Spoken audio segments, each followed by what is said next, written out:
today's post on X for reposting is this one. Best to get this put out at the beginning of the video. The link is in the description if you do care to repost it on your social media. A Belgian study was very recently published on the benefits, or the potential lack thereof, of first beep of many on YouTube on COVID-19, the effect on COVID-19. In the non-treatment group, which is effectively the control group, it was a retrospective study, so the things were looked at after the event. In the non-treatment group, the control group, there were 3,500, of which 916 died, and in the treatment group, the group, there were 350 or so, of which 57 people died in total. So if you want to imagine the treatment group being as big as the non-treatment group, so you get a balanced idea of the deaths, then there would have been 570 deaths in the treatment group, the group, and 916 deaths in the non-treatment group. This represents a statistically significant outcome of 36% reduced mortality in the treatment group. And looking at it another way, you could say that in the non-treatment group, the control group, mortality was increased by over a half, 57%. In case those numbers, 36 here, 57 there, seem a little bit counterintuitive, if that horizontal line is the mortality in the standard care group, that's the relative amount of the deaths in the you-know-what group. You can see graphically that that one is just under 2/3 the other. Equally correct to say that the additional deaths in the standard care group is a little over half compared to the treatment group. Specifically speaking, that excess is 57% of that total, so fully over half as bad in the standard care group compared to the treatment group. And statistically significant, a 36% reduction without knowing anything else might be significant, might not be significant. That's why they have tools for evaluating such. In the treatment group, 59 patients died within 28 days at 16.76%. In the control group, 916 of 3,533 patients died within 28 days at 25.93%. For treated patients, there was a statistically significant crude mortality reduction of 0.6464, or 64% mortality in the group compared to the standard care group, under 2/3. That's the breakdown of the you-know-what group, and this is by age. In all the age groups, people taking the treatment fared better than those who did not take it. In fact, in the 31 to 44 group, there were no deaths in the taking you-know-what group. I read their conclusions, and I was deciding how to best simply summarize them, and there is no other way, and it is, frankly, hilarious. They can be summarized in 3 words. Quiz. Can you imagine what the 3 words are before I say them? Was found to be safe and effective. Not propaganda safe and effective, as in we don't actually know whether it's safe and effective or not, but we'll say so anyway, but actual safe and effective. First, combination treatment with yada yada and azithromycin was safe and generally well tolerated. Second, treatment was found to be associated with a statistically significant 36.5% reduction of mortality. This survival benefit was present across all age groups and remained significant after adjustment for comorbid conditions and disease severity upon admission. I should add here that the drug was taken in various doses, in various prescription formats, and also with azithromycin, which you could see from that table I posted earlier. And here we have some mention of the previous so-called randomized control trials of the treatment. A potential explanation for the discrepancy between the results in the observational trials and the large randomized trials may be the use of a different dose of yada yada yada.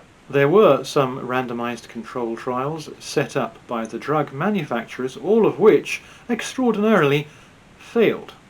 And what they're basically saying here is the reason for that, and we kind of already knew this already, the reason for that was because basically they overdosed the patients. on. Okay, so let's test paracetamol. Here's 10 packets of the stuff. Here's a bottle of whiskey. Have at it. Oh good heavens, did you die? What a surprise. Something basically like that. They prescribed too much of the stuff, about 4 or 5 times too much in the actual randomized control trials they did, presumably because they wanted to set them up in such a way that would not succeed. Then they get into something amounting to the mechanism of action of the drug, which I understood to be the fact that is basically a zinc absorption facilitator, or an ionophore as they call it. And zinc is obviously very good for infectious diseases, turning the recipients into basically turbocharged zinc absorbers. They don't mention that here. Both drugs act as immunomodulators which may prevent the cytokine storm of COVID-19. Basically they help chill out the immune system. And this one is interesting. The antithrombotic effects of you-know-what may also be useful in the context of COVID-associated coagulopathy, and azithromycin can help prevent bacterial surinfection. I've not heard that before. Is an anticoagulant which may assist in the prevention of blood clotting, which is caused both by COVID and the you-know-whats. So what is in part caused by the you-know-whats is potentially mitigated by, wouldn't you know it. They also address the limitations in the studies. They talk about variables between the two groups, and the biggest variable, they say, is the age difference. And it isn't all that huge, to be honest. In the treatment group, the average age is 67, and in the non-treatment, bigger group, the control group, the average age is 70. So it's not exactly a huge difference, if that is the worst difference between them. And they talk about variables which favour the treatment group and variables which favour the control group. But, rewind. For treated patients, there was a statistically significant crude mortality reduction of 0.6464.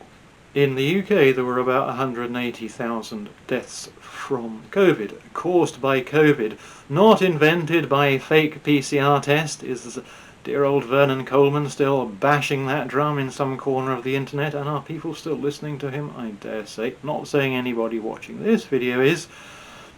180,000 or so caused by COVID. Extrapolating the numbers from this study here, you would have instead been looking at about 115,000.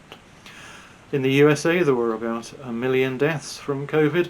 Doing the same thing, you'd have been looking instead at about 600,000 compared to 1 million, and worldwide I believe the total is about 6 million deaths. You would have been looking at less than 4 million deaths.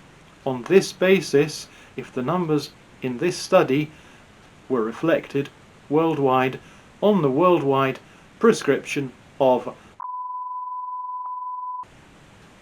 So looking at the reaction to it, post what Trump said notoriously in 2020, there are two possible explanations. Either all the doctors who used this drug, the scores, the hundreds of doctors, got together and decided to fake a story about a non-effective drug as if it was actually an effective drug. Make up all their patient data as well. They got together and decided to fake the whole thing. That's the only other possible explanation to the other explanation, which is that Pfizer and the drug companies got together and lobbied the media, into which they pour vast sums of money, and did the same thing with governments. They're the biggest government lobbyist on the planet, to persuade these various entities to suppress and lampoon the effectiveness of, because they knew that if there was an alternative drug, a just potentially successful drug, not a provably successful drug, but just potentially successful drug already out there, repurposable, then at least in the US, which is a world leader in these things, they would never have got emergency authorization for their other products, and they would never have made the killing that they made. Which is the more plausible explanation? That the pharmaceutical companies lobbied media and governments to suppress this, or that all the doctors who said it worked with all the patient data they had collectively got together and decided to make all this up? What kind of a conspiracy would that be? That is clearly out of the question. That is impossible. That would never happen. The link to this study is in the comment below that post I put up at the beginning. It's very helpful if you can actually be bothered to spread these things. I know only about 1% of people watching this video will repost that link on their social media. I thank all of those. All of the others will, however, say, oh, why does nothing ever change? Well, breaking news, because you never do anything, that's why. This is a scandal. The suppression of is a scandal which probably resulted in a good 2 million deaths worldwide that needed to happen.